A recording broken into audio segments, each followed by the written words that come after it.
Before we start today, I owe you a giant thank you to everybody who got a copy of Love Life.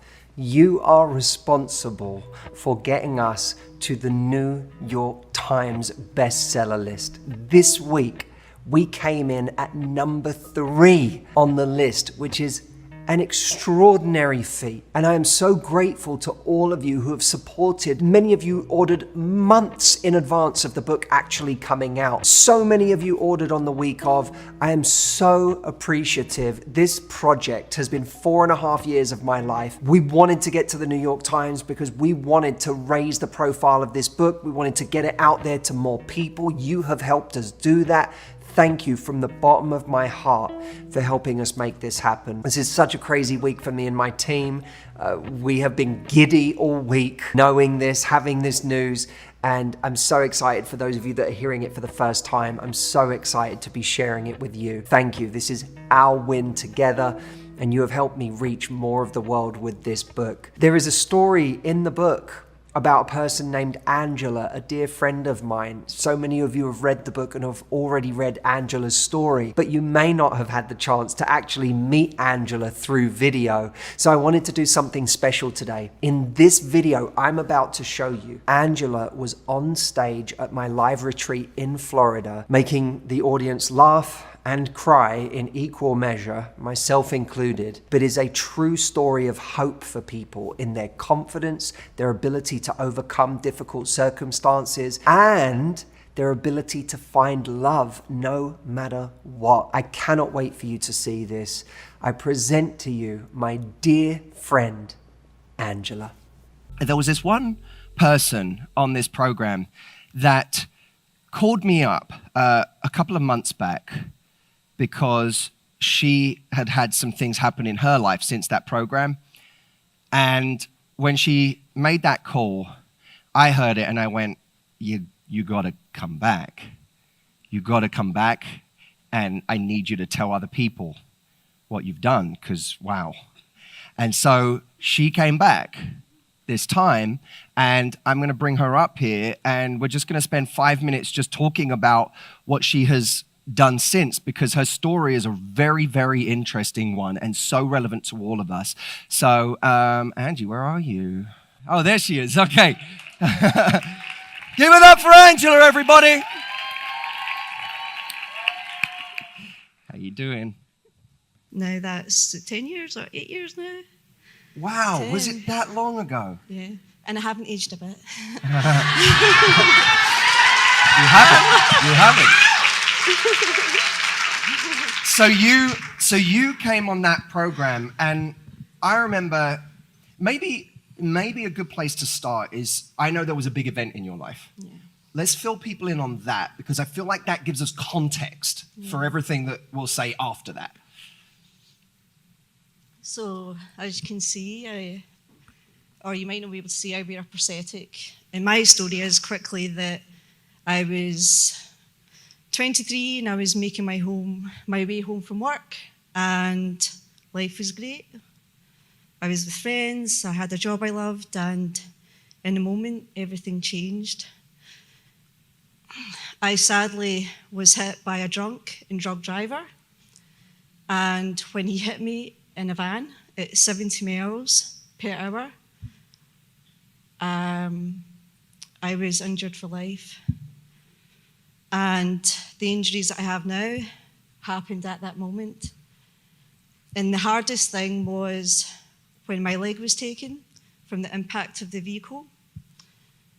The driver stood over me and he walked away.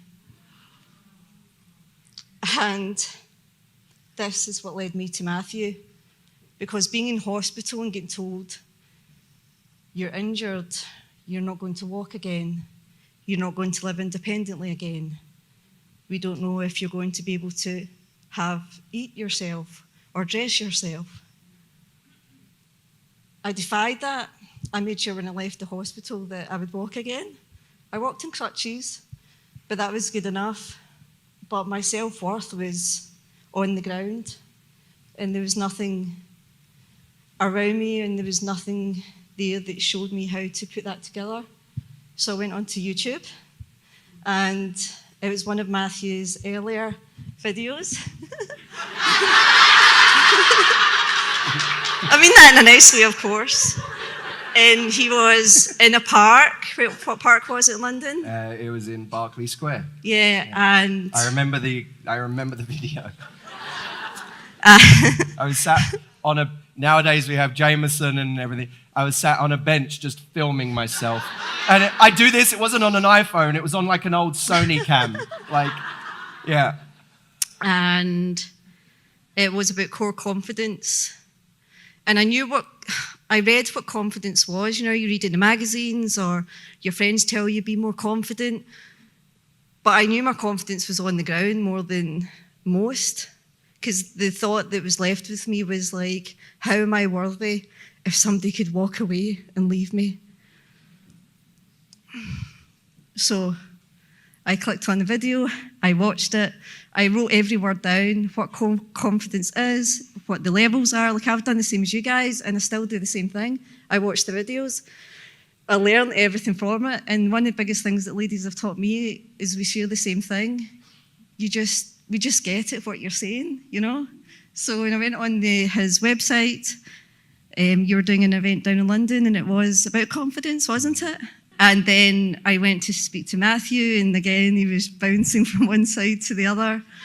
And it's like, this is amazing. And the ladies who I met there are the ladies who went to the retreat in Florida, and we're still friends to this day. And we're not friends because of what Matthew's connected us to, because the journey that we've experienced, and we're still experiencing, and I'm still tapping into Matthew's work today, because I still want to go to that next level and that next level. So then so that kind of brings us to the retreat, because Yeah. I remember a very specific moment on the retreat that you reminded me of. This home in Florida, there was like a mini, like, kind of movie room. And Angela pulled me to one side and said, hey, you know, let's have a chat. We went into the movie room, we sat down one-on-one, and you can tell me if I'm paraphrasing correctly, but you had mentioned to me that when you were on a date, what the monologue that was constantly going through your mind is, he's not going to want me because I'm missing a limb. Yeah, pretty much, yeah. What happened next? Before he got to that point, we sat in silence, and he said, I'm going to sit here until you tell me what it is. And I sat there, and then I crossed my arms in defiance. I was like, I'm not saying. And I couldn't say because I felt so sad about that. I couldn't say because it's a guy sitting in front of me. Like, can I say this? The one thing that's on my mind. And he just sat defiantly, and he's like, we're going to sit here all day. I was like, that fine. Scottish stubbornness was coming out quite badly. And in my head, I was thinking, he has to see other ladies. So the more you sit there, you're stopping him going to talk to the other ladies and allow them to have their moment to talk about things. But I just sat, I just couldn't say it. And then he said, there's nothing I haven't heard before, just that you've said this week. And I said it. I think I blurted it out. And he just said, in what? Just those simple words, like, in what? And all the things that I'd been carrying with myself, like, it was like, oh, you've been carrying this. You built it up to this big picture. It was like, in what? I remember saying to you, I remember looking at you and saying, how arrogant are you? You remember that? Yeah. I burst out laughing, like, yeah. I never thought about it that way. And I said, how arrogant are you? And she went like this. And then after like 30 seconds, just died laughing. Do you remember? Like, just in fits of laughter. Yeah. And I remember specifically Angela saying she started laughing and laughing and laughing. And I said, as she was laughing, I said, what, you need everyone to want you? Like everyone you go on a date with has to fall in love with you and choose you. No one can reject you. Who are you? No one's allowed to say I don't want you. How arrogant is that? And she started just laughing and laughing and laughing. And she says, I know that is arrogant. And she started like, and it was this moment that I remembered that moment because of the phone call that you gave me. Because you then called me, this was what, you said 10 years ago, something like that? Yeah. You called me a few months ago. And tell everyone what you told me. By the way, I also remember I also remember a moment where Angela we were in the kitchen. You remember? And you fell over in the kitchen. And I was... Yeah. Go. So it's took me a while. So just to give you a heads up here, and with all you guys, this is pretty much the first time that I'm wearing a skirt with my legs out. Wow.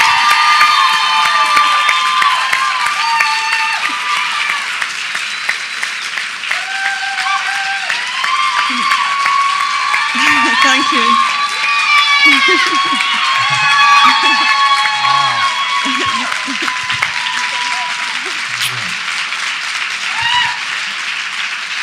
Thanks, guys. Please. The Scottishness now. But it was my mum at the back. And some of you might know my special story with my mum. Like, she's always gave me the confidence to, like, get out there and share it. And here I am. So I'm digressing. So when I went to Florida, it was all about the long dresses, something cardigan to hide my arm. And I thought it was like a fashion statement I was going with. But looking back, I was actually covering the insecurities, covering everything I could possibly do. And that morning, we were down to kitchen, and I'm trying to catch up with everybody else. And I remember Steve's in the kitchen. I remember Mum's in the corner at the top of the table, making sure everybody's okay. And Matthew had came down, and I just went, whew. I fell, and my skirt went up. And I was like, oh no, hopefully my pants don't show. But I was more bored about my legs showing. I was more bored about that insecurity, that thing, like in Chris, you were talking about this week. See that thing that's holding you back, that thing that you don't want to talk about, that thing that's there. Like, see, as soon as you start talking about it, oh my God, your life will go like this. It's took me, like, come on, went to retreat 10 years. I took on his stuff. Then I kind of debated about, I'll take this little bit, but maybe not that little bit. And I'll take this little bit, maybe not that little bit. Some of it worked, some of it didn't. And as time was going on, I was like, yeah, this is taking a bit longer than everybody else. And then I thought, let's just do all of it. And all of it, again, my life opened up. And the story was the phone call that I shared with you. So tell everyone what you told me, because this was one of the greatest phone calls I've had in these last 2 years. Can I just share something about your mum before I go on? Yeah. So when I fell, I did make a kind of a scene. And the one person that came over to me was his mum. And she picked me up, and she could see that I spilled something on my dress. And I can't do an accent, so I won't. And she says, you go upstairs, get dressed, come back down, and I'll wash your dress. She washed my dress by hand, and she hung it up. And just by doing that little thing, like feeling embarrassed and feeling like so awkward, just by that beautiful action that she done, and it's not a big deal, touched me, and it still touched me to this day. Like, and as Matthew says, that's the way his mum is. Like, and the next day I wore the dress again because of his mum. So thank you. I'm digressing. Sorry. I think I take after you. So the thing was, leading up to this information I was going to share with Matthew was, how do I get the guy who goes all around the world? How do you reach out to the guy who's everywhere? So I thought, right, I'll send this email, but I don't know if you'll get it. I don't know if it'll even reach him, you know, like, and get the guy techniques, the techniques that he shares with you today. Now, if this is me, if that was there 10 years ago and this is here now, your life is going to be even more better than mine. Was I met a guy, and the second date, the first date was good. You went for a couple of hours, caught up. And the second date, as Matthew said, just put it on the table, just tell him what it is, like, get it over and done with. And I did. And I was so worried when I was going to tell this guy what my accident was and what scars I've got and what I wear, that he turned around and he said the same thing as Matthew. And what? And I knew then that this is the man for me. And within, was it because of what Matthew said, that this man had said this? Probably. But also what Matthew had taught me about myself. When I was sharing this with him, I remember before meeting up with him, if he doesn't like me for who I am, then stuff it. Like, I'll just keep going. Like, it does. My worth doesn't define what his is.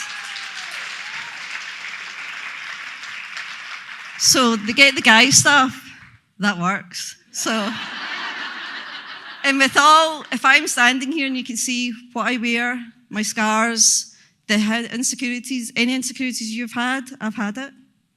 Seen it, done it, got the picture. If I can get that, you can certainly get that. And then a few months later, we went to St Andrews, which is a beautiful place in Scotland. So we went on holiday, and he booked the honeymoon suite. And I was like, wow, like, nobody's ever done that for me.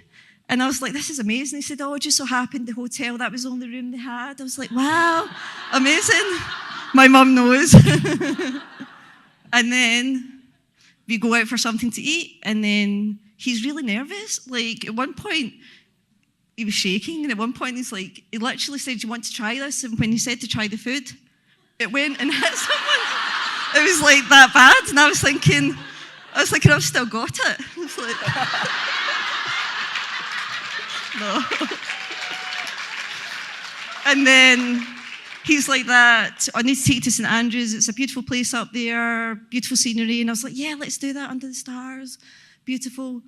And then he's like, close your eyes, I've got a surprise for you. And I was like, okay. And then I'm closing my eyes, and this is 5 minutes later, and I'm thinking, I'm going to get murdered. It's like, I'm thinking the worst. And then he's like, close your eyes. And I was like, okay. And then walking with heels on sand with a prosthetic leg is really difficult. So I'm going down to the sand, and I'm like trying to walk sexy but slipping. It was like, but he thought it was cute. Wasn't really. And then I just was like, wow, this is so beautiful, and look at everything you can see. And then, what are you doing down there? And he proposed, and 6 months later, we were married.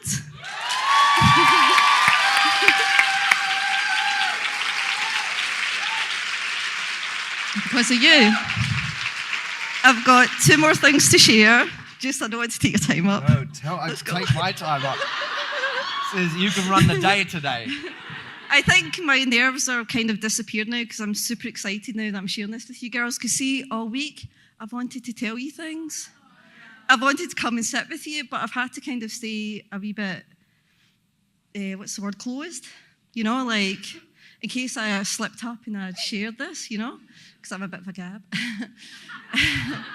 So another thing that I shared with Matthew was my story, the thing that I couldn't speak about, the thing that caused me most torment, the most thing that I was scared about. Again, this thing about the thing that's holding you back is now for me. Now I've spoke about it, Matthew got it out me. I've now started my own charity, and I now help families and children who have been hurt by drunk and drug drivers. So, yeah. But I wouldn't have been able to do that if I hadn't experienced the retreat. I wouldn't have experienced that if I hadn't had the beautiful elephant hair presentation.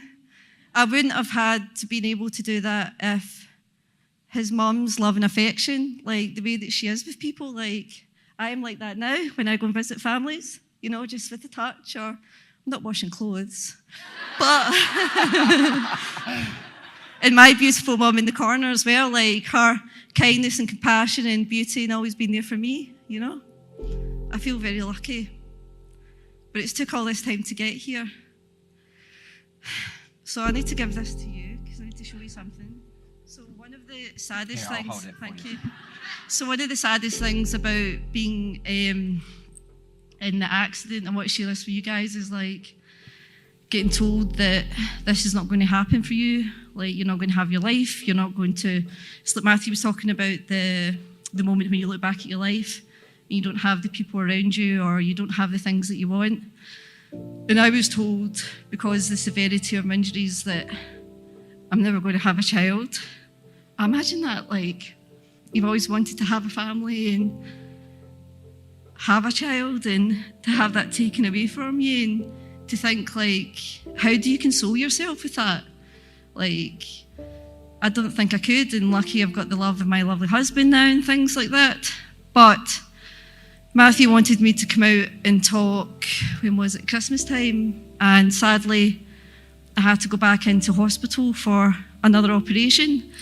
And my operation, it wasn't good, ladies. It was really hard, in fact. It was life-changing. Mummy, can you come and see this, Pauline? Pauline, Stephen, can you come and see this?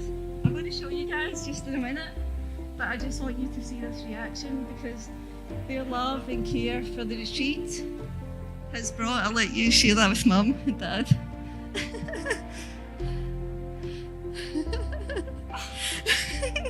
Yeah, like, I know, like, oh, so lovely. I know, so, I know. So yeah, so I've got a wee baby girl now.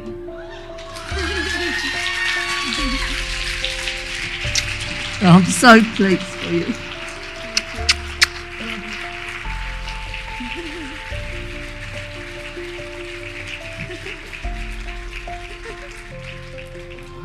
I know. I really hope nobody told you to spoil the surprise. How did you not tell me that on the phone? It was really hard.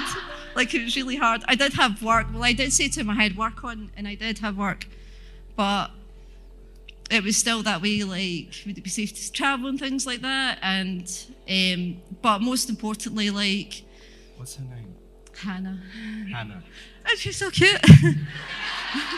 It's like sometimes I look at her and I just think, wow, like, I carried you, like, amazing. And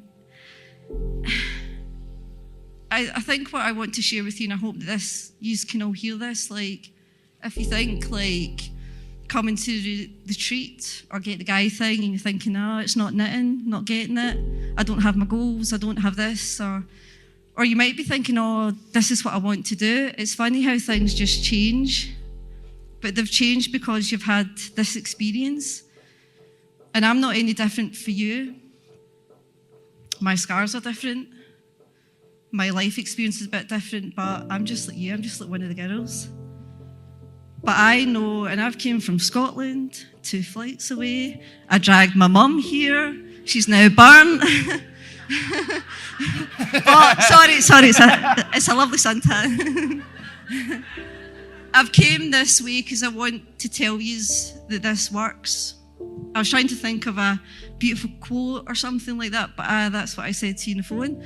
This works. There's no like sugarcoating it. There's no putting it a pretty bow, or if this is want your life to be better. And sometimes I started out thinking I wanted to go in this direction. It's took me to this direction. But I have fulfillment in my life in all areas. But I know that I'm going to have dips, and I've got tools now as well. Like, I feel boosted, and I've got even more tools for my self-esteem and my confidence. But I know what I've learned from you, I'm going to teach Hannah. And what amazing little girl she's going to turn into. Do you know what I mean? So I want to say thank you for listening. Thank you, Pauline. Mummy Pauline. Thank you, Steve, for your amazing elephant. Wherever he is, there he is. I'm with Mum there, and of course my mum. I love you. But the trailblazer, Matthew. Thank you. Love you, darling. Ladies, please can we, because Angela did not need to come here this week and she has for us, can we give her a huge round of applause?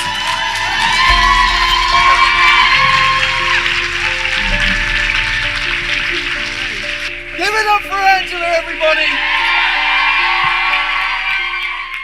I hope you enjoyed that story. I think that when you hear stories like that, it gives us the ability to A, feel less alone if we feel like there's something uniquely difficult about our circumstances that are going to make it hard for us to find love or have the life we want. But they also give us that sense that maybe our story is just a story. That excuse we've been telling ourselves, that thing, that reason why we say it's uniquely difficult for us and it's never going to happen for us, maybe that is just a story that we've been telling ourselves. If Angela had told herself that story for the rest of her life, then she may have used it as a reason never to meet anyone, never to truly take risks, never to open up, and as a way to overvalue every rejection she came across. But she chose not to let that story define her, not to make it her story. Now, for anyone who really resonated with Angela and wants to know more about Angela, she has a website called thereinvention.online where you can not only hire her as a speaker, but you can have her come and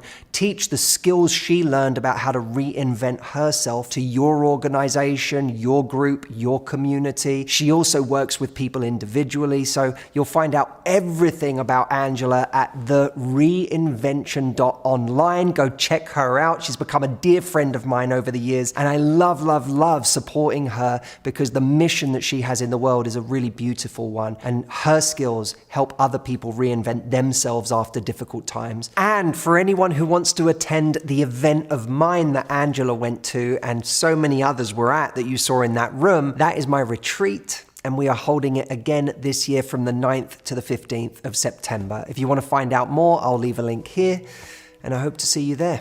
All right, leave me a comment, let me know what you thought of this video, and I will see you in the next one.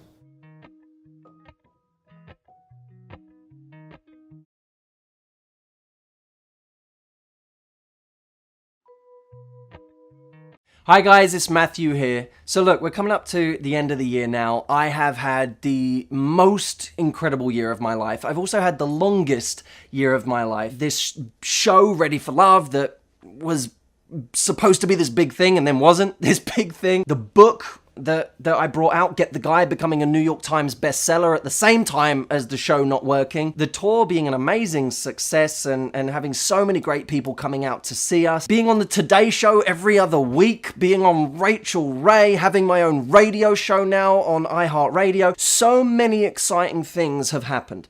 And the realization I had is that my favorite thing this year, the thing that I have derived the most enjoyment from, is making these videos. And the reason that's such a big realization is because when I look at all of it, it's by far the most modest thing that I've done this year. Just being in this place, my apartment, with Jameson, who, you know, I made up in my head maybe 8 months ago today, and filming a 4-minute video, just sitting here and talking about something. For me, the lesson from that is that because I get to talk about what I love, and because I get to do it the way I want to do it, and I get to put my creative energy into it, it is the epitome of my passion. It's everything that I got into this for. It's the same as when I made my first YouTube video when I was, I think, 19 years old. If you haven't seen it, go back at the beginning of my YouTube channel, go watch that. I'm real cute, small, less facial hair, and I get as much enjoyment out of it today as I did then. Nothing has changed.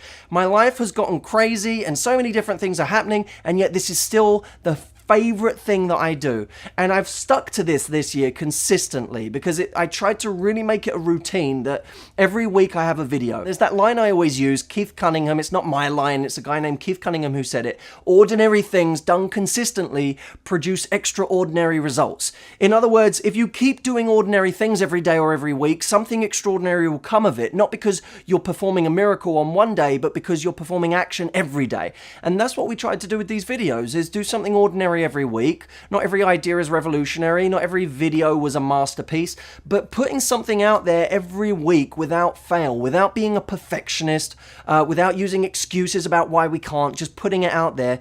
And it's led to extraordinary things. You guys are living proof of how ordinary things lead to extraordinary results. I have women on my events. On my retreat 2 weeks ago, I had women coming up to me saying, I look forward to your Sunday video every week. Every time it comes out, I'm excited about it. I sit and watch it. That's amazing. This time last year, people weren't saying that. We didn't have this community of people who were gathering to watch these videos each Sunday. And now we do. And it's beautiful when you guys talk to each other and you talk to me and I get all the feedback. It's an amazing experience. And it's this accumulation of effort that has created it. And I'm very proud of it. It's taught me two things. One, you don't have to be living this ideal version of your passion in order to enjoy what it is you love doing. You have something you love in your life right now. It doesn't have to be perfect for you to start. You can just start it on the lowest level. As I said, I'm doing the same thing to you right now as I was doing when I was 19 and broke and trying to figure out how I was going to start this whole career. Whatever it is your passion is, start living it now, even if you live it for 5 minutes a day or 5 minutes a week.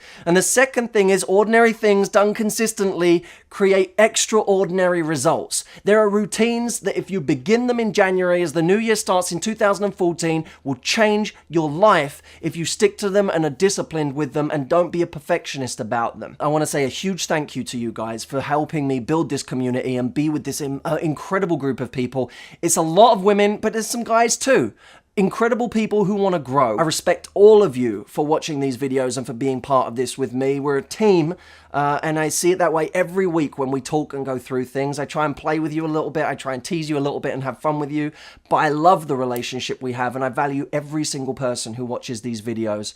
And as the year draws to a close, I just want to say a huge thank you. If you're watching this on YouTube, click the link under the blog, leave a comment. The comment I'd love you to leave is this: what one thing are you proud of that you've done this year consistently? What ordinary thing have you done this year that you're really proud of because you stuck to it?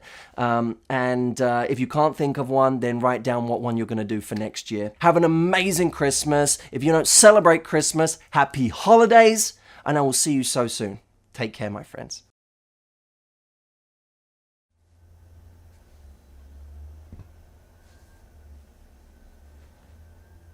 Merry Christmas, Jameson.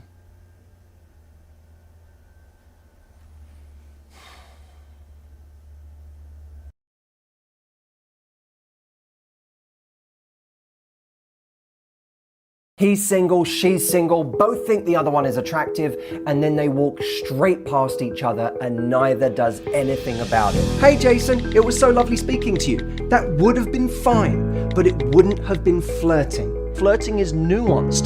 Flirting is like putting a little bit of bait on the tackle and throwing it out there on the line to see who grabs at it.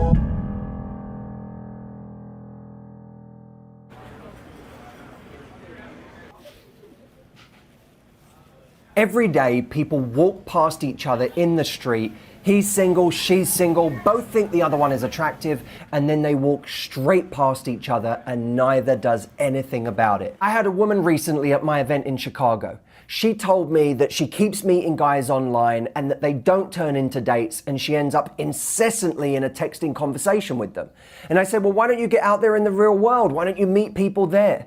And she seized up a little, because for most people, the idea of actually meeting people in real life is scary. But it doesn't have to be so scary if we don't take ourselves as seriously, if we stop censoring ourselves, and if we actually get a little more free and easy with the interactions we have. So to get out of this paralysis of playing it safe and not flirting with people, I'm going to give you 3 simple things you can do to flirt more with the guys you like. Number 1, look more. I know what women do. They go out, they look at a guy once, Then they look back at their friends and they say, okay, he knows. Ladies, I'll let you in on a little secret. We don't know. So as a general rule, I want you to look 4 times more than you think you need to. Strategy number 2, mouth the word. Whether you're walking past someone or you're standing next to them in a line and you catch their eye for the first time, you doing more than making eye contact and actually mouthing the word hi. It doesn't even have to be audible. In fact, it might even be more cute if it's not audible. But that moment shows that you're sweet and warm and kind and inviting, and like the first example, just gives a guy that extra license to start talking to you. Number 3, when you have a date with someone, express that you're looking forward to seeing them. Be honest about that. So on the day of the date, if it's a first date, text him and say, I'm looking forward to meeting you tonight. Or if it's your second or third date and you have a bit more of a bond or a connection by now, text him and say, not gonna lie, I'm excited to see you tonight. Those moments of not only flirtation, but warmth and sweetness are something that elevate your character. Flirting is interest plus challenge. I'm going to give you 3 specific real-world examples to prove this. Now, let's say in the first one, you go out tonight. You see a guy across the bar that you think is attractive. Now, if you were just demonstrating interest, you might look at him, stare endlessly, have 3 more drinks, then stumble over to him half drunk, and by the time you get there, say, "You're really hot." Now, if she was showing interest and challenge, she could start by simply looking at him until he sees her. Then when they catch eyes, she could look away as if she's just been caught out. Then she could look again and start building that tension a little bit. Now you may say, what is she actually doing in that moment to be challenging? But the challenge is inbuilt. All she needs to do is show a little interest because he has the challenge of having to walk over there and do something. Think about it. For a guy at that point, he's got to have the courage to think of something to say and then walk across the room and open his mouth to this woman. Example number 2. Let's fast forward this night. He's now asked for her number and they have parted ways. An hour later, he texts her saying, "Hey, it's Jason." She says, "Who?" He's like, "Jason, from the bar." She says, I don't recall. Unless you're that handsome guy with the nice shoes, winky tongue face. Love that winky tongue face. Now look, it would have been fine if he said, "Hey, it's Jason," and she said, "Hey, Jason, it was so lovely speaking to you." That would have been fine, but it wouldn't have been flirting. Flirting is that moment when she pretends not to know him and then all of a sudden, just as he's off balance, she swoops in with a compliment about him being handsome and having nice shoes. I was once told attraction is about keeping someone just a little off balance. And so we come to real world example number 3. Let's flash forward a couple of weeks in their relationship. They've been seeing each other. They're having a good time. She's at work one day and she comes out of a meeting and texts him. "I just finished a meeting and I definitely wasn't thinking about you most of the time. Okay, bye." Now again, if all she'd texted him was "thinking of you," that would have been fine. It would have been a perfectly reasonable thing to say and it would have worked. But if we want to turn this from a compliment into a flirtation, now we use this message. Because that moment where she says, "I definitely wasn't thinking about you most of the time," it's a coy way of saying, "I'm reluctant to admit to you that I was thinking about you the whole time. I'm being playful about that right now. I'm giving you a compliment, but I'm not at the same time." And then when I say, "Okay, bye," it's like, "I'm out of here. You've had enough. I've said too much already. I'm out." When she does this, she's taking a regular compliment and adding flavor to it. And it's that flavor that often makes someone excited and energized. It keeps them wanting more. Are you sick and tired of situations that never go anywhere? Texts that never become dates, dates that never become relationships. It all just feels exhausting. I have a program called the Momentum Texts that shows you practically how you can take any situation in early dating and progress it so that it actually leads to a relationship. Go check it out at momentumtexts.com. It's also $7, so it's a really easy decision to make, and it is the most practical program you will find for early dating. I'll see you over there, and let's get back to the video. The idea of showing that we like someone is like death to so many people. It's like swimming with sharks. I'm just going to jump into the water and get eaten. But here's the problem with that. It shows a misunderstanding of what flirting actually is. Because flirting isn't just running up to somebody and saying, hey, I like you, we should be together. That's not what flirting is. Flirting is much more subtle than that. Flirting is nuanced. Flirting is like putting a little bit of bait on the tackle and throwing it out there on the line to see who grabs at it. Let me give you an example of this. Let's say that you like a guy at work. I'm not endorsing you going into work right now and ruining your work life, by the way, by making it awkward. But let's just run through this example. Throwing yourself head first is doing this. You walk into the office one day and you see him. Over there, Dan, his name is. You see him by the coffee machine. He's making himself a lovely little espresso. You look over at Dan and you think, this is my moment. And all of my friends have told me honesty is the best policy. I just need to show him that I like him and let him know. So you walk over there to Dan and you say, Dan, I've been developing feelings for you over the last few weeks, and well, I guess I like you a lot, and I think we should go out sometime. Dan looks at you, and it's tricky for Dan right now because he either has to say yes to the date to be polite, or he has to be like, no, I'm good. I'm gonna go do some accounting now at my desk. Now let's look at the second example where you just throw out a little bit of bait. Dan's over at the espresso machine. You walk over there and maybe you even start with something flirtatious where you say, why are you always hogging the coffee machine when I come to make myself a coffee? And Dan says something flirtatious back because he's a bit of a smoothie, and he's like, well, maybe you're the one following me to the coffee machine. Had you ever considered that? And you're like, I'm not following you, just get out of the way so I can make my coffee. Lovely little flirtation right now, by the way. This isn't even my main line, but that's a nice little bit of flirtation right off the bat. And you created it when you went over there and said, you're hogging the coffee machine. Then as you're walking away, you say, you know what, it's a good thing me and you are colleagues because we would be so much trouble for each other. And then you leave. Now this is a beautiful little flirtatious line. This is the bait in the water because firstly you're disqualifying Dan. You're saying, listen, you and I can't be together because, you know, we're colleagues and that's a problem. So we can't have any funny business. But you're also saying, but if we did, we'd be trouble. Dan, in his male brain, all he hears is, trouble, you say. Because men love trouble.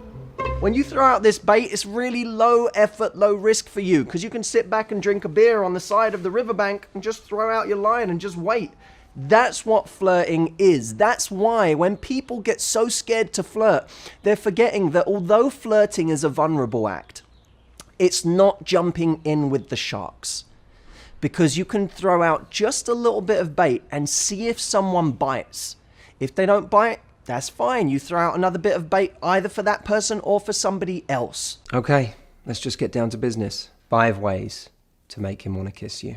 Number 1, touch him.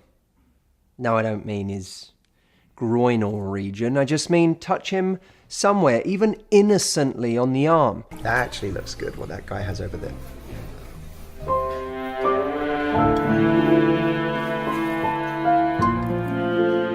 Because on a date, when two people haven't even touched, made physical contact for the entire date, and then all of a sudden, one of them has got to think about leaning in and kissing the other one, that feels like going from 0 to 60 miles an hour. But if you've been introducing light and carefree touch throughout the date, kissing is a much more natural progression. Number 2, take a sip.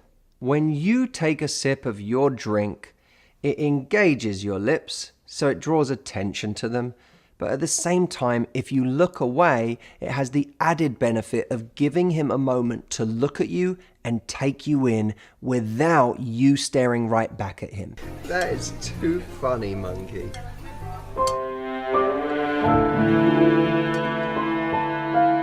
That is something that we actually don't get to do that frequently on a date. And when someone is looking at us, that's when they get a chance to really get attracted. Number 3, glance at his lips. Now, the more slowly you do this, the more seductive it's going to be. But if you take a moment to look into his eyes and then look down at his lips and then back up at his eyes, that moment becomes a very seductive moment, even if it's unconscious, even if he doesn't know that you're actually looking at his lips. He registers that you're taking him in a different way. So like, what part of the jungle were you in when that happened? Number 4, when he looks at you in a certain sexy way, maybe he smiles with it, I want you to say to him, "You can't look at me like that." The words "you can't" followed by looking away creates this real tension in the moment. You're telling him something he can't do, always very sexy when done playfully. And in that moment, when you look away, there's that vulnerability to it too. It's like he's doing something to you that he shouldn't be. Monkey, you can't look at me like that. Number 5, do the cute act. Choose a moment when he's teasing you to give him a serious face when he thinks you should be laughing and say, "Don't be mean to me." And for those of you thinking that this plays into some sort of weird gender stereotype, the cute act is available to anyone. I do it all the time. "Don't be mean to me." And when someone's being cute and adorable, you just want to grab them and kiss them. That's the effect we're going for. Pace is a very important thing on a date. I'm not just talking about eye contact here. I'm talking about how slowly you speak at certain times, how slowly you move at certain times. When you think of someone confident and sexy, there's a pace to that slows down. When I go beyond confident and I say seductive, it starts to get even more slow, doesn't it? Well, you can mimic that on a date in certain moments. The way you look at someone when you take a sip of your drink or when they take a sip of theirs, when someone is telling you a story passionately and you have that little moment. You ever have that moment where someone gets really passionate about something and you see that their eyes light up, you see that glint in them, and all of a sudden you get that little hit of, "Ooh, this person's attractive." In that moment, slow down. Look at them a little more slowly. You can even look from their eyes to their mouth and back to their eyes. These things start to create that element of seduction. If you're constantly making points and moving around a lot and gesturing a lot and in that kind of jittery mode and everything you say is really fast sentences and so on, there's no seduction to that pace. Slow it down. Did you slow it down? Test number 3. Did you give him a desire-based compliment? There's platonic language and there's desire language. There's also a platonic tone and a desire tone. You can use either. Platonic language would be, "That looks nice." Desire language would be, "That looks hot." Platonic tone would be, "You look good in that jacket."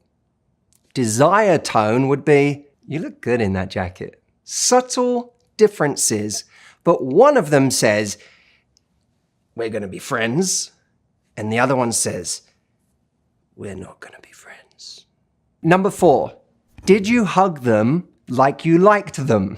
There's a big difference in hugging someone as if they're a friend and the way we hug someone when we feel comfortable with them and we like them. We let it linger for just a half second longer. We almost become a bit more vulnerable. You ever hugged someone where it felt like just for a brief moment they were sort of melting into you? Didn't it feel amazing? Didn't it make you feel connected to that person? Didn't it make you feel more comfortable with that person? Didn't it create just a moment of electricity? Are you creating that with other people? Or are you leaning over and giving them your shoulder and the rest of your body retreats and it feels like they're hugging a coat hanger? Allow that hug to be a little more vulnerable and to last just a little longer than you would if you were trying to get away. Number 5, did you give them a couple of opportunities to just observe you. You know that moment where someone leaves the date or leaves the table and goes to the bathroom, and it's the one moment you've had to just watch them. You catch a different angle than you've had so far. You can look at them without worrying that they're looking back at you, looking at them, and you can just take them in. This is a moment where you get to showcase yourself, walking a little sexy, having a little strut, having a nice little moment with your hair, looking at the menu. You're deep in the menu so they can look at you. Or going to the restroom, or just being over here, checking something out, which allows them to check you out. People need moments where they can take you in without feeling like you're watching them. Number 6, did you tease them in a playful manner? Playfully teasing someone could be that you think your order was better than his. And then you look at that person and you go, I won. I have the best order. Or it might be that they say that your food doesn't look as good as theirs and you can go, rude. Got like a little flirtatious vibe to it. Tension is often born out of a playful friction, right? Playful friction allows you both to step into a role play where you're having a little thing, you're odds over something, and that creates a spark. It could be that there's a pool table over there and you go, we can't play pool. I can't have us fighting on our first date. That creates this little like mini competition. Like, oh, it's not so friendly anymore. There's a frisson to it. Number 7, did you make use of the post-date sexy, subtle subtext text? If you just send someone a message that says, I had a really nice time tonight. I hope you didn't have to wait too long for your Uber. That's a nice text. But it's so literal. There's no subtext whatsoever. But what if you just said this? Tonight was really fun. ... And then maybe you throw in a little blushing emoji. Firstly, it's not many words. I kind of like it for that reason. I'm not saying you have to send few words, but something about this message really works because it's few words.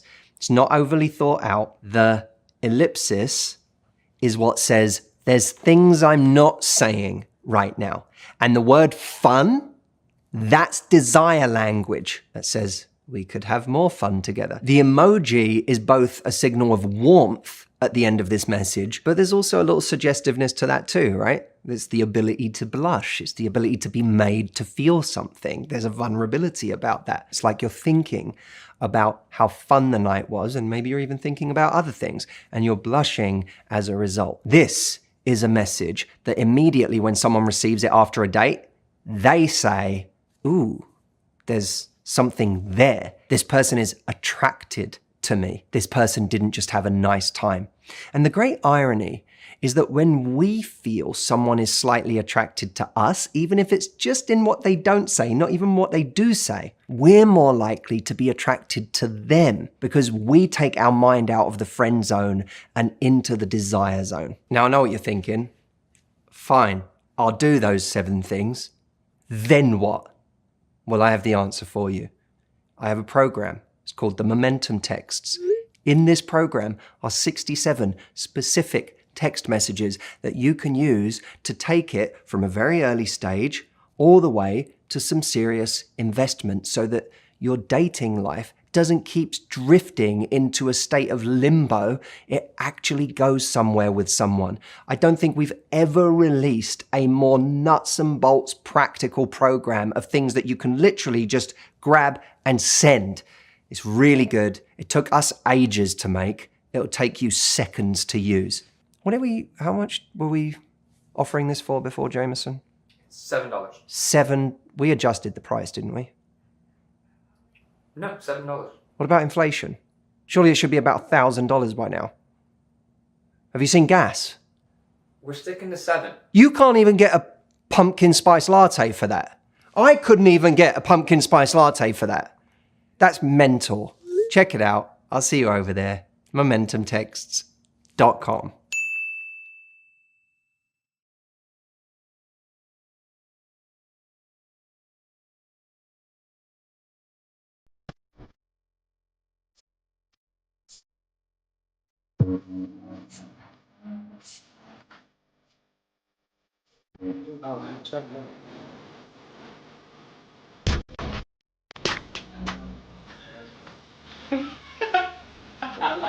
I have one question for you. How you feel 25 sitting on 25 mil? I'm not 25 and I'm not sitting on 25 mil, so everything about that is incorrect. Feel stressed. Yeah, you could say that. I'm a little stressed.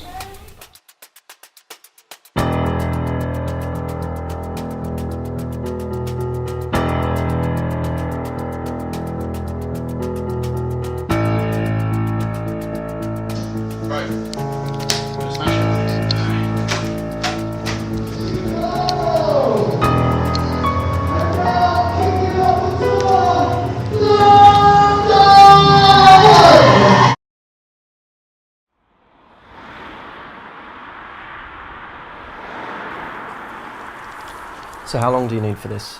Seriously, because I can't. I need to be in bed soon. Where are we? We're in my house, or my parents' house. In Essex, outside of London. Tomorrow we're going to be going into London, to the O2 Centre.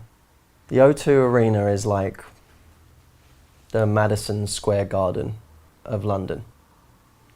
It's a huge state-of-the-art venue that, like when Jay-Z and Kanye came to London to perform together, they did the O2.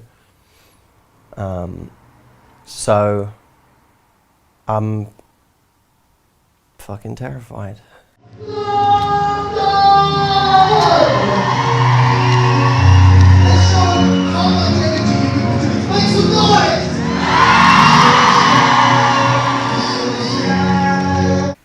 Why am I here?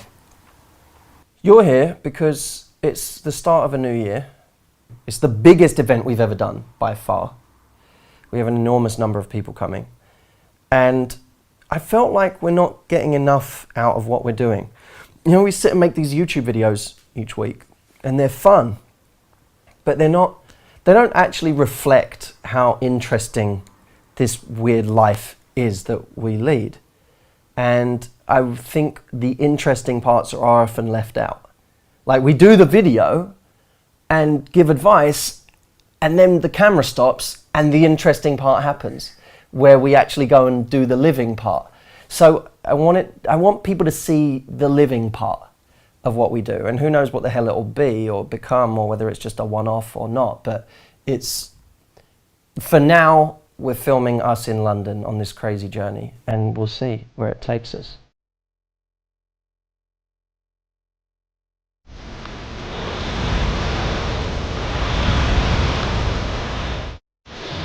Who won? That'd been me. Killed me. 15 seconds difference.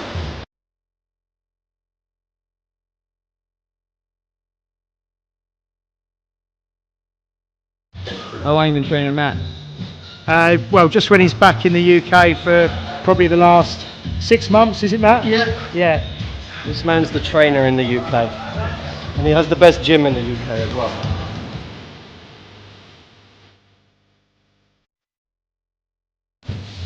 Did James, you watch some of Matt's videos? Yes, I watched one last night actually. The 1 hour and 5 minute one. Get a bit of light motivation. Learning a bit about impact. 1 hour and 5 minutes of me is better than 1 hour of me. Don't cut that. We can't show everything. You need people going like, he's such an idiot. Not, he's a fucking idiot. Do you know what I mean?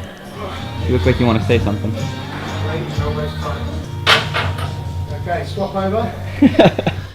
Tell me a little bit more about actually creating content with your family. What has that been like in the house? Like, is it normally like this? What's it? Well, you've seen some of it already with my family. It's like a whole family of content creators. Want to give a concrete example? You can link that to a text example of being quite certain in your like statements. We're going to highlight that principle here, but it's probably going to come in the texting. Use language of attraction, not just language of maybe affection, if you like, something like that. When a guy does something nice for you, because he's trying to be that like provider type, or the protector or something. He's trying to be a man for you. And your response is, that is so sweet. Yeah, it's like you just fucked it. Like, that was not... It's like, I'm cute little boyfriend. Yeah, like, hot, oh my hot god, man. that's so cute. Like, no. Yeah. Shut up. It's like you're the little kid who drew a picture of her in a colouring book. Yeah, it's like, exactly. oh, that's so cute. cute. That's a good way. That's like a nice... You're like the kid who drew his teenage babysitter a drawing of her as a princess. Yeah. And she went, that's so cute. We use that example. You're like, I'm a kid. I love when someone says about my brother, you know, oh, it was someone once when I think he started writing the blog, like, oh, Matt, will you stop trying to like ram your brother down our throats? Like, you're the coach, you're the one who's doing all of this. And I always find it funny because my brother's far more qualified than I am. Like, there's a PhD from Oxford. He wrote the book. I mean, I wrote it with him, but Steve wrote the book, even though I had to fight to have his name on the cover. It shouldn't be like a written phone call. I think that's the point to sell. Texting is its own thing. She's not trying to like be aggressive, and she's not trying to make something happen or force it where it's not right. You know? Hang on, I've got to take this. All right, Kelly. Hello? Well, it's funny because people say that to me a lot, and my success was actually here in England, not in America. The only reason that I got the chance to go to America was because we already had a booming business here in the UK. You know, I got my book deal here with Transworld before I ever got a book deal in America, or I was on a TV show here before I was ever on TV in America. You know, people will always say that people are more cynical here or they're not as into self-improvement, but I think that's to some extent becoming more and more outdated. I think people are much more open in England these days. They may not always show it outwardly, but actually when you watch you know, if you came to the O2 this Saturday, and by the way, you and your team are welcome to, if you did come, what you would see is, you know, 1,500 women, many of them, or most of them British, jumping around and having a party with a bunch of people they don't know.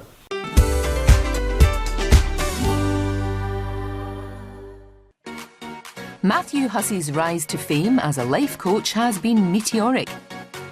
In just over 4 years, he's helped millions of women try to find love, from high-powered executives to celebrities like Christina Aguilera.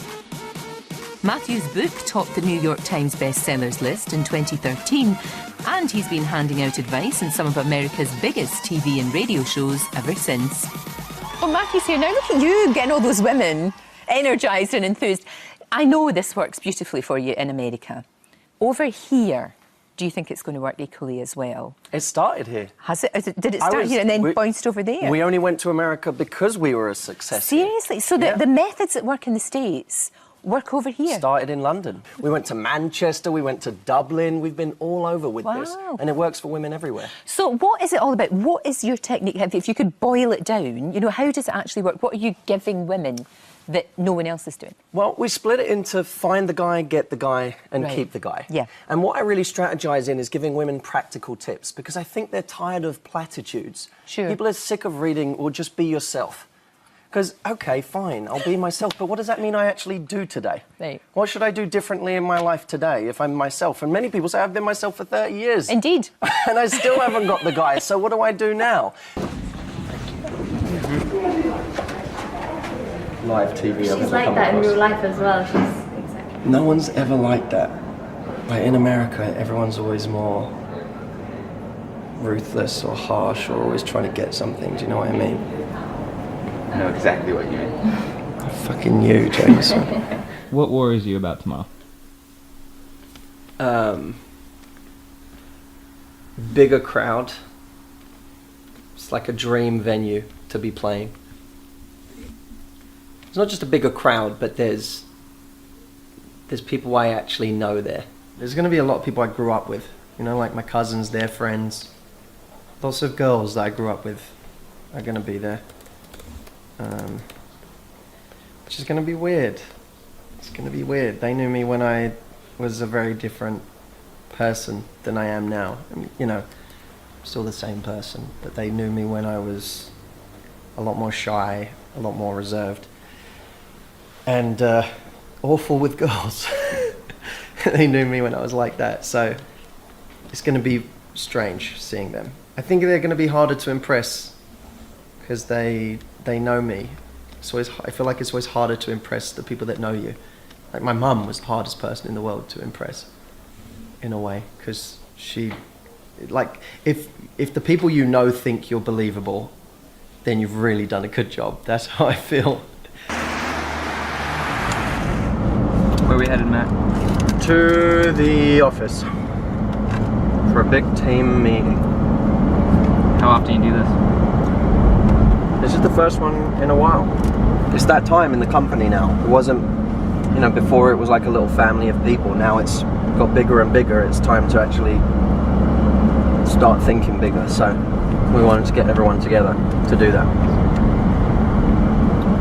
Who's your lovely driver? My mother. Don't mind, do you? What's that? Driving. No, I love driving. I don't mind being your little taxi. I've done it enough years. And you have to. Otherwise she'll be out on the street. Like that. Here's what I love about us. What we create, none of it we say because we think it's going to be popular. None of it we say because it's aligned with the latest movement in the self-help world. Because, everyone's into The Secret right now. Let's start talking more about The Secret and Law of Attraction. We don't do that. We say the same things that we were saying 6 years ago. You look at the retreat, how much of the retreat program really did change? It got better, but how much of the content actually changed? The principles are still the same. I'm still saying some of the same catchphrases and things that I used to say 6 years ago because they're truths. And they're truths that actually help people. And they're things that I say because they're intuitive to me and because they've worked for me. And that's why we attract people, is that authenticity. We as a company can't have integrity unless we live by the advice that we give our clients. And that to me is about congruence. It's about being the same things as we're asking everyone else to be.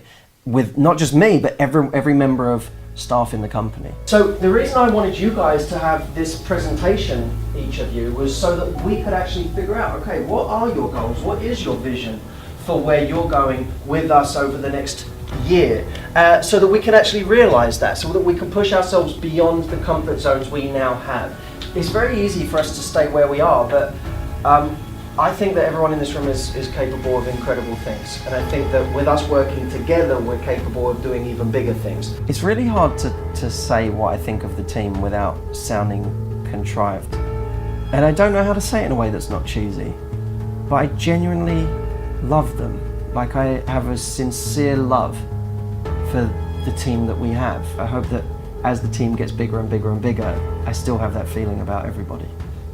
All right, last thing. What would you want to tell yourself just before walking on stage tomorrow?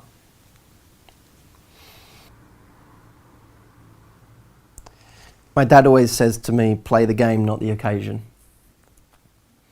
And what that means is, just because the occasion is bigger and feels more pressure and everyone you know is there and 1,500 people you don't know are there, and you play the occasion, you're going to have all this pressure and stress, and it's going to seem so big, and you're going to try and get it right. And instead, just play the game you know. You know, I've been doing this for nearly a decade now, speaking on stage. I know how to do it. I just have to remember that I know how to do it.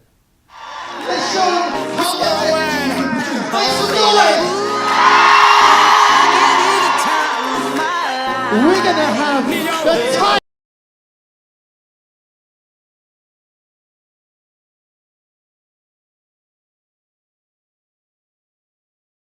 This man right here is my dad. Make some noise for my dad.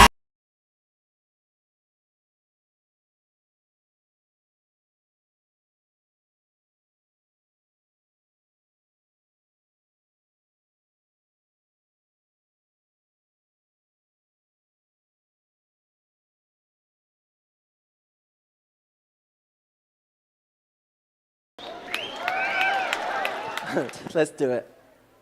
Here's the amazing thing. When I started, I was doing these seminars for men, not women, in the basements of horrible, dank, dirty pubs.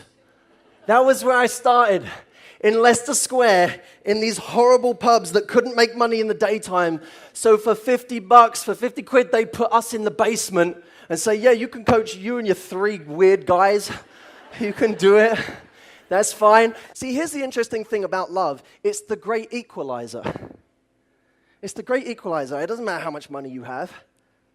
You can still have everything messed up for you by someone breaking your heart. No matter how great your lifestyle is. It doesn't matter how well-traveled you are. It doesn't matter how good life is for you in every other area. When it's not right here, it poisons everything else, does it not? How good does food taste when you're heartbroken? You don't even want food. You don't sleep right, but sleep's the only thing you want to escape. Even though love sucks so badly, it's also too good not to engage with. It's too good. It's the best. It's the best. It amplifies our experience of life. And so if right now you're in that camp of people who says, I run away from love because it's too scary, know that the alternative is so much worse. The alternative is so much worse. You have to decide who you want to be in this life. That really is what it comes down to, not to sound too grandiose, but it is. In 10 years, 20 years, 30 years, you'll look back and say, what sort of person was I? Did I hide away because some guy hurt me once upon a time, or someone cheated on me, or someone abused me, or someone didn't like me? Do I hide away now as a result, or do I go out there and give the same standard that I want to give, regardless of what standard other people give to me?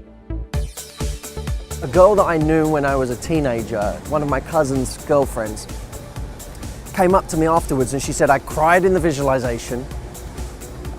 She said, I looked at my watch once in the whole day. I arrived at 11 o'clock and I looked at my watch once and it was 5:30. She said, I was mesmerized all day. I couldn't, even when I went to the bathroom, I ran back because I didn't want to miss anything. And as she was saying it, I was thinking, that's how I want people to feel. It reminded me that the times when I'm happiest is when I have a connection with mastery, with actually mastering something. I don't look back on yesterday and think, what a great day, how happy I am. I think, what a great day, I have 20 different improvements I want to make. When you're being proactive and using these openers, should you wait until the absolute hottest guy you can find before you go and do this? No. Because the best way to be calm and in control and confident with the person you're attracted to is to be that way with everybody. I remember when I was a teenager, we were all dancing and then this song came on that I didn't really like and I stopped dancing. And she said, why did you stop dancing? And this girl was an older girl. I was in love with this girl. All right? This girl, I remember at the time, I couldn't control myself around this person. I was so nervous. She said, why aren't you dancing? And I kind of like tried to be cool. Said, oh, you can't dance to this. And she said, if you can dance to anything. If you can dance to anything. By the way, she's in this room, right? Her name is Sammy. I had a crush on her for a very, very long time. You never wanted me. You never wanted me. You never. I was just awful at it. I really was. But here's the thing as a guy. Often your mum doesn't tell you the right things to do to get laid. There are these little moments where you think you've arrived and, oh, like, this is the excitement, I've arrived. And that feeling just doesn't last very long at all. You know, you can be literally 2 sips into that celebratory champagne and the feeling is already gone. The fun part is the journey. It's loving the journey itself, actually getting better at something, actually mastering something. And that's what's exciting me now. It's not even the event itself, it's what the event has now made me want to work on for the next one. I feel like you have to come to New York just to see the improvements and to see what we do with it. Because this isn't, like, we thought this would be about London because it's our biggest event ever. But it doesn't end with London, does it?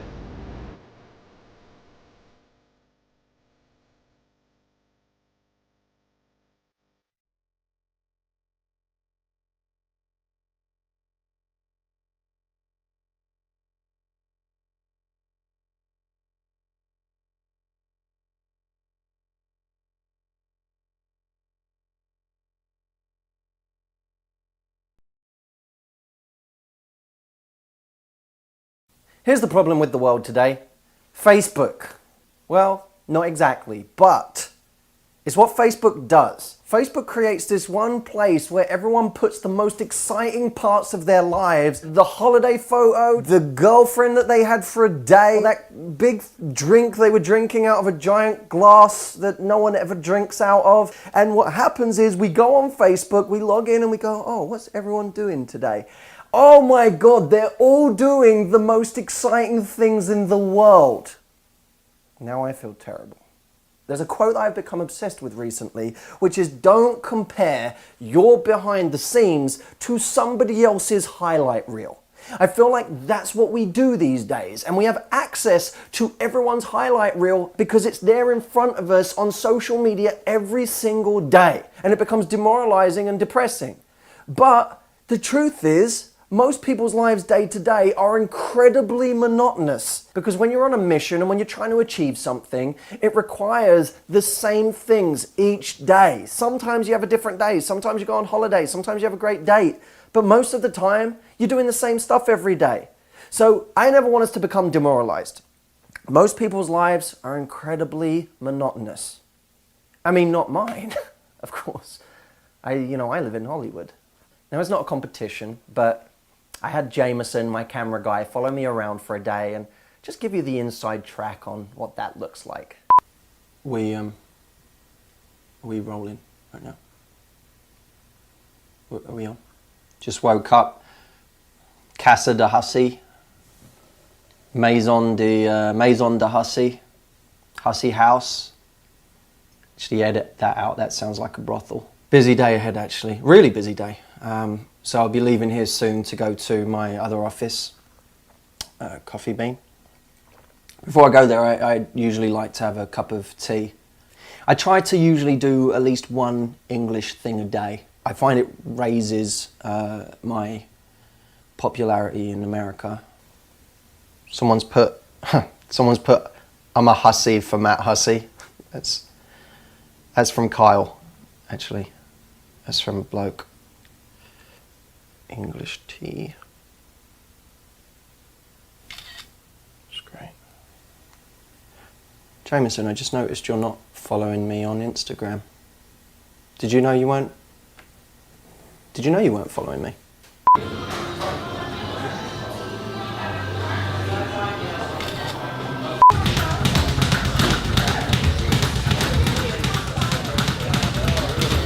So just arrived at In-N-Out Burger. I feel like In-N-Out's actually good for a date. It's actually quite clever. In-N-Out. Hashtag innuendo. Right, Jameson? Actually, I probably will send that now. Is that more of a tweet or a status? Jameson, I'm going to lend you my phone. I want you to take it over to Eva's restaurant and check in for me. And do it on Yelp this time, for God's sakes. No one checks in on Facebook anymore. And get some ice while you're there. More ice. And we are back. Now look, I haven't seen the footage yet, but I'm sure it was pretty gripping stuff. The truth is, mine is not a lifestyle that's made for everyone. Most people's lives aren't that interesting hour by hour, minute by minute. But when we switch on Facebook, what we see are the most exciting parts of people's lives, and therein lies the problem. What we have to do is get back to reality and realize that this whole thing is a facade. And when we can stop comparing our lives to that highlight reel of what other people create, we're going to start valuing our own lives and our own day-to-day much more. Then we have the ability to really focus on our exciting adventure. So my friends, with that, I say thank you for watching. I will see you soon. If you get a minute, add me today. Put it When we're done this, actually add me though. English tea.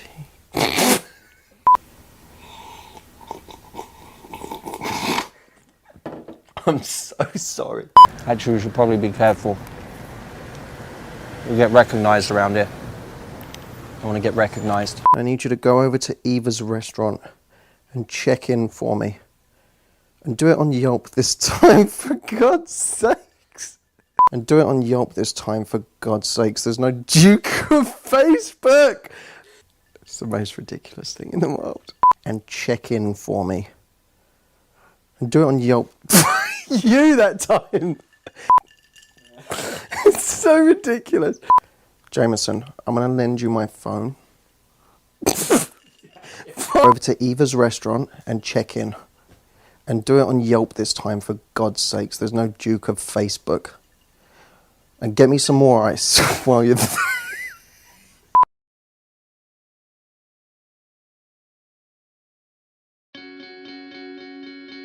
So, if he has a conversation with you for how long?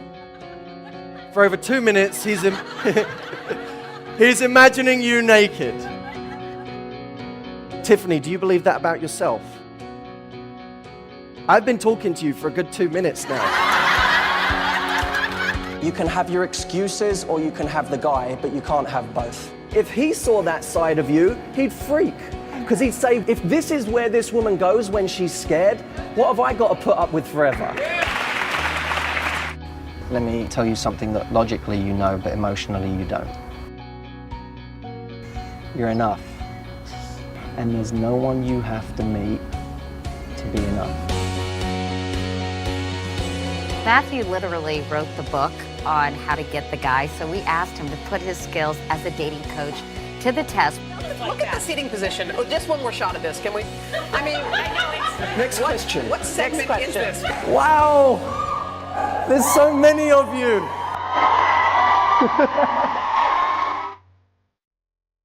Most of us are being chosen in our love lives instead of being the choosers. You can have all the money in the world, you can have everything, but if your love life isn't right, you're not happy. What gives you energy? You talk about the importance of energy, but what gives you energy?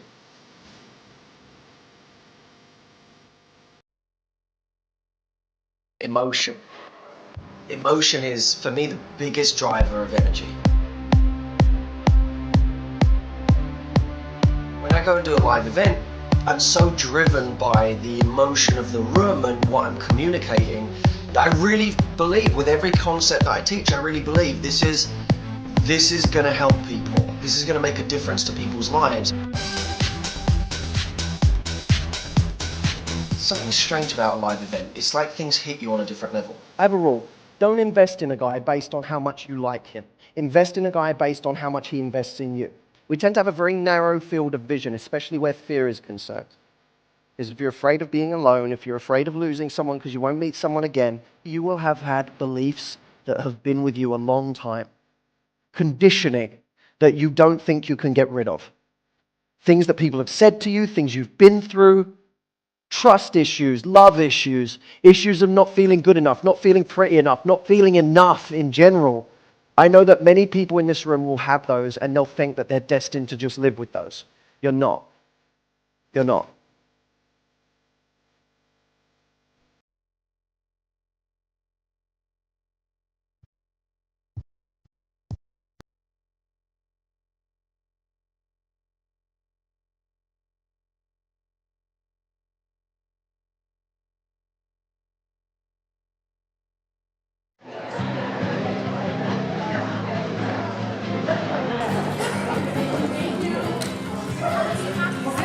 Good afternoon,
lines. That was the whole thing.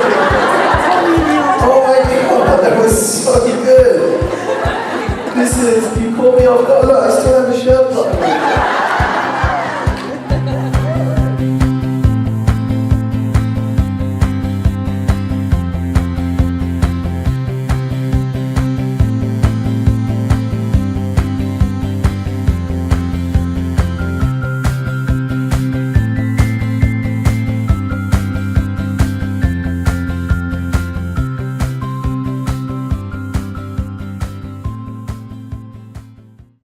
I continue to put in this much effort and you just keep putting in more, then all it does is reward the amount of effort that I'm putting in right now. Before we get into the video, don't forget to like this video, subscribe to this channel and hit the notification bell so that the next time I release a video, you get notified first and you don't miss it. I was asked a question after 4 months of seeing someone, is it okay to ask the question, where is the relationship headed? So I thought I'd make a video about this phenomenon of getting months into a situationship with someone and not knowing whether it's okay to ask what we're doing and where it's going. The first point I want to make about this is that there is a natural question that anyone listening to a scenario like this will ask, which is, why hasn't it come up already? What's going on that you're 4 months in and you still don't know what it is? It suggests one of two main things could have happened. The first is that this person doesn't want anything and therefore is just running it down the road for as long as they can without bringing up the subject, and they're hoping that you won't bring it up either. Often, people are quite skilled at making sure that the conversation doesn't come up by A, never mentioning it, and B, if you mention it or you hint at the idea that you want something more, they withdraw and go cold. And that almost can be like a way, I'm not even saying this is always conscious, but it's almost like a punishment for having brought it up. It's like you brought up the, what's the, Harry Potter, Voldemort, he who shall not be named. Where is this going is like Voldemort in the relationship. We don't talk about where it's going. And if you do, you'll get punished. I'm going to withdraw attention. And of course, if we really want somebody and they withdraw their attention because of something we did, the connection the brain makes is don't do that again. So when that person lets us in again, when a couple of weeks later they start to inch closer, then we feel so rewarded for being quiet about our needs and we go, I'm just going to not say that again for a while because I'm back in now and it seems to be happening again. So I'm just going to keep my mouth shut about the whole where is this going thing and enjoy the fact that it's happening on some level. And that is how we end up with a dynamic where months in, and sometimes even years in, I get people come to me saying, I don't know what to do, I don't know where it's going, because they've got themselves locked into this fear-based cycle. That's one possible explanation. The other possible explanation is we haven't mentioned it because we're afraid that it's going to push someone away. And so it's not that they absolutely didn't want a relationship. It's just that we started dating them, we started sleeping with them, and now, a few months in, we've given the impression through our lack of communicating what we want that we're kind of okay with that, with it not going anywhere and just sleeping together. We've somehow put ourselves in the casual category by mistake because we're not actually good at communicating what we want. So why is it that we're afraid to communicate what we want? Well, there's a fear that if we actually ask for a relationship, or if we tell someone that it has to go somewhere or I am leaving, that we will lose this person. And so rather than take that risk, what a lot of people do is they just give more effort to the situation, thinking that if I give more effort, it will equal progress in the relationship. Eventually, I'll become indispensable to this person. Eventually, I'll be bringing so much value to their life that there's no way they would want to turn back. And so we don't ever name what this thing is, we just keep giving more to it. And what we don't realize, and this is the first big thing I want to give you today, I want to give you 3 different things to think about on this subject that are going to help you and help change the way you approach every dating scenario from now on as it begins to progress. The first thing I want to say is effort does not necessarily equal progress. And past a certain point where we're not communicating what we want, effort absolutely doesn't equal progress. It equals permanence. Permanence in the dynamic, reinforcement of the amount of effort this person is putting in right now. Because if what they learn is that I continue to put in this much effort and you just keep putting in more, then all it does is reward the amount of effort that I'm putting in right now. And often what happens is even worse than that. It's when someone's putting in this much effort and you keep putting in more and more and more, they may even see what happens if they put in this much effort. And if you're anxious, if you're anxiously attached, when you feel them withdraw, you put in even more effort. And they go, oh, okay, so I can put in this much effort and I get even more. And this isn't necessarily a conscious thing from a bad person.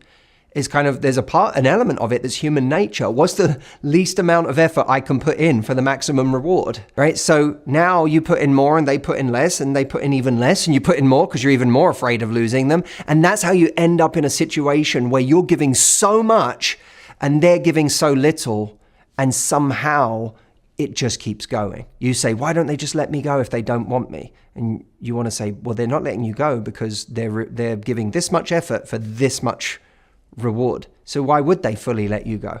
More effort does not equal more progress. More effort equals permanence of the dynamic you don't want. Number 2, we have to lose our scarcity mindset around this person. One of the reasons that we accept bad treatment from someone, or we just accept stagnation where it doesn't go anywhere, is because we're afraid we'll never meet anyone like them again. But we will. There are great people around. This isn't the only person who's going to like you. This isn't the only attractive person in the world. What we have to start telling ourselves is that this person isn't the irreplaceable thing in this equation. My time is the irreplaceable thing in this equation. So I have to start being more afraid of losing my time than of losing this person. The individual who asked me this question about after 4 months, is it okay to ask where this is going?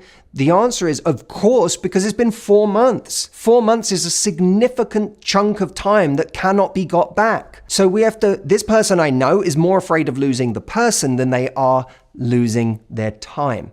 We have to flip that and say, I'm going to change my scarcity mindset. I'm no longer going to have scarcity around this person. I'm going to have scarcity around my time and say, I'm more afraid of losing my time than losing the person. When that's the case, you'll no longer operate out of fear of losing a person. You'll operate out of fear of losing your time. Number 3, while we have to be quicker to decide whether something is going anywhere or progressing, we have to be slower to decide that someone is the one for us. What happens when we like someone is that we just decide that this is the one, this is my person. And once we've decided that, we will ignore any evidence that we could be wasting our time here, that this thing isn't moving in the right direction, because we've already decided they're the one. So the only question we're asking is, how do I get them? But when people say this to me, I had someone say this to me recently, Matt, I know he's the one, but I just don't know yet if he can meet my needs. And I said, that's an oxymoron. These two things are a contradiction. You can't say they're the one and say, I don't know if they can meet my needs in the same sentence, because the person who is the one for you is the person who can meet your needs. Finding out whether they can meet your needs comes first before you decide someone is your person. So this brings me back to the original argument. If 4 months in, you're asking, where is this going? Is it okay to ask him? You have to tell yourself that the only way you'll know if this is your person is if you have that conversation. And if you have that conversation and the answer is, no, I don't want more than this, then they can't be your person because they can't make you happy, because you being happy means being with someone who chooses you. If they say, oh, I absolutely want to be in a relationship with you. I want this to go somewhere. I want to see where this is an amazing thing we have. If someone says that, then you can say, oh, it seems like this is my person, because they're in the same way that I'm in. So many of us are so afraid to lose something that's not the right thing in the first place.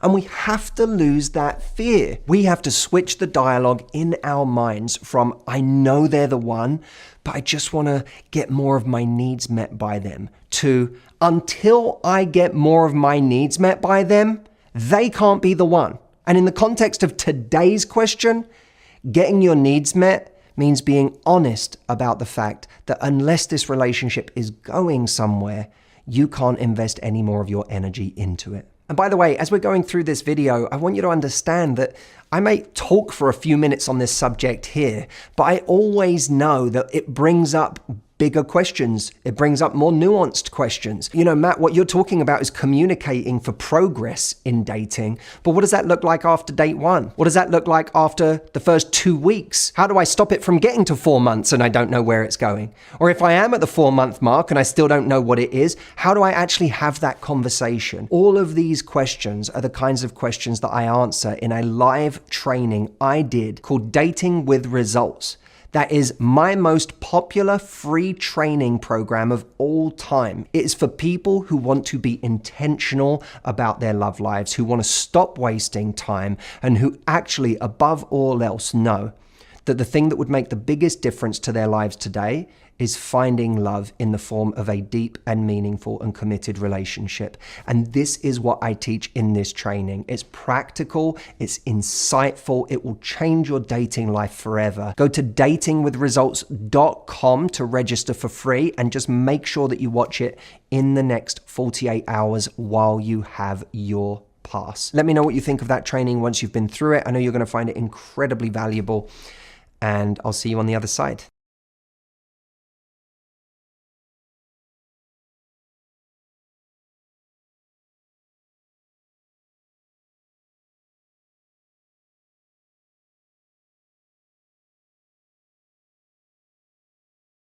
I want to get into something with you today, but before I do, thank you. This week there has been such an avalanche of emotion for people being part of the at-home retreat, and I've just started the journey with a whole new group of people who are now going to go through this program and experience it for the first time. And I'm so grateful, and I cannot wait to get people's feedback. It's still so fresh. People have just signed up. But thank you. Thank you to all of you who are signed up. Thank you to all of you who watched and participated in the community. Even if you didn't sign up, you were amazing. The energy was incredible. One of the things I adore about this community is the level of positivity and the level of hope. Even from people who have been out of the dating game for a while, or people who are just going through divorce, or people who are dating later in life. Because I've always believed that experience doesn't have to make you bitter, and age doesn't have to make you old. See, you don't have to be young to be attractive, but you do have to be youthful, at least sometimes. You can't live your life disillusioned or bitter or frustrated. No one wants to be around that. What people want to be around is that youthful energy, someone who is excited about life at any age. Let me tell you the story of how I ended up slow dancing with an 83-year-old woman in the middle of my retreat program. I had a wonderful woman named Tanya who came to my retreat. At the end of the retreat, she said, "This has changed my life. I'm bringing back my mother." She brings her mum to the next retreat. Her mum is 83 years old. She was French Moroccan, so fun and so beautiful. She loves the retreat. She participates in every part of it. She's dancing with everybody else. She's having a great time. She's so happy to be there. She then says to me at the end of the retreat, "Matthew, I am coming back to another retreat."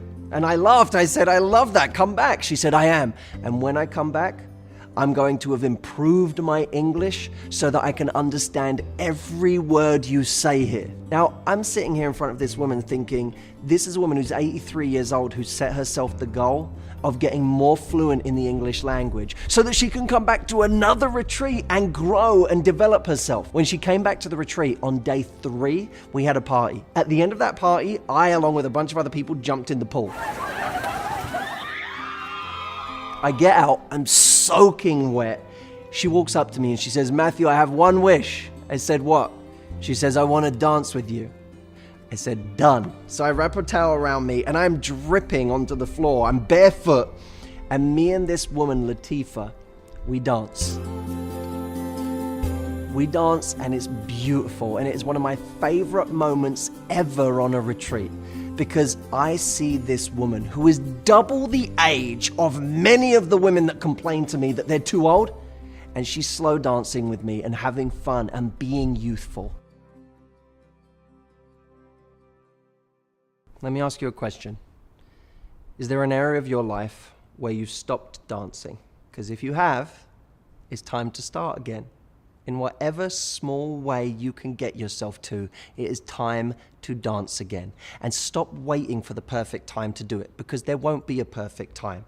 You could have just got out of the pool and you're soaking wet. You could be barefoot in life right now. It doesn't mean it's a bad time to dance. And look, make it about baby steps. I know dating is intimidating. The whole thing is intimidating. You come out of a 10-year marriage and all of a sudden you're hit with Tinder and Bumble. Terms like breadcrumbing, ghosting, hearing that romance is dead, that people don't date anymore.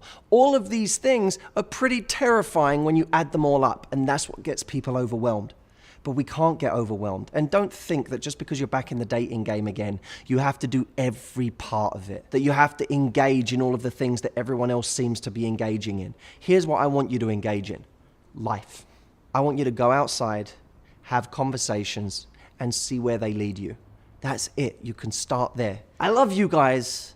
I love that you're so positive. I love that you're hopeful. I love that no matter what age you are, whether you're married and you've been following me, whether you've been divorced for years and you're following me, whether you're 21 and you're following me, I appreciate all of you in this community, and I cannot wait to see you again next Sunday. Have a wonderful week in the meantime.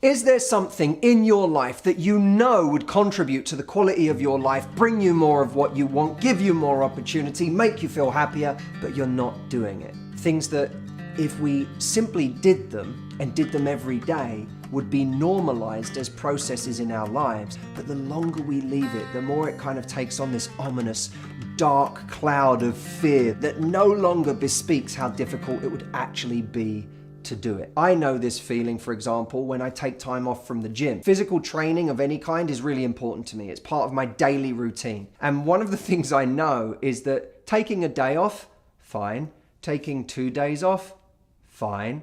Taking a week off, be careful. Taking 3 weeks off, now we're into a zone where going back to training feels like a big deal. The most important thing to me in that moment is that you simply get there.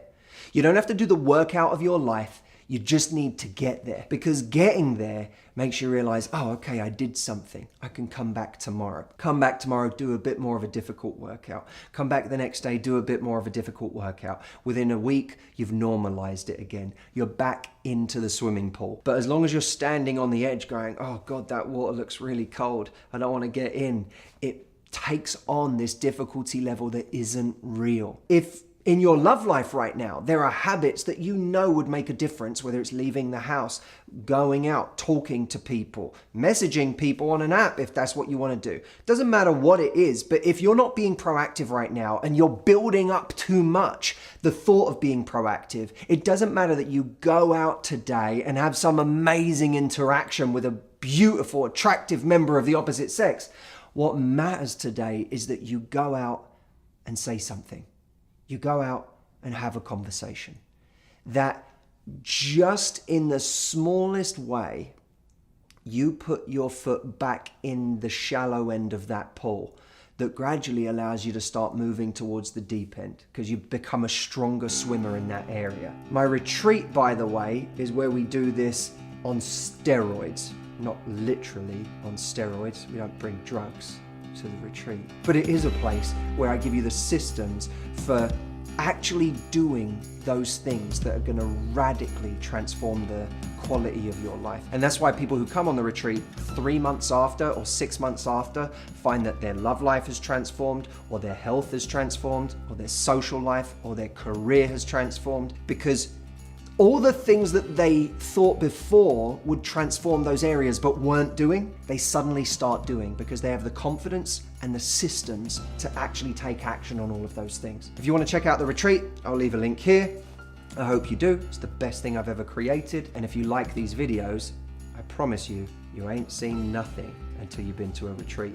And no matter what you do, please, today, that thing you've been putting off, do it.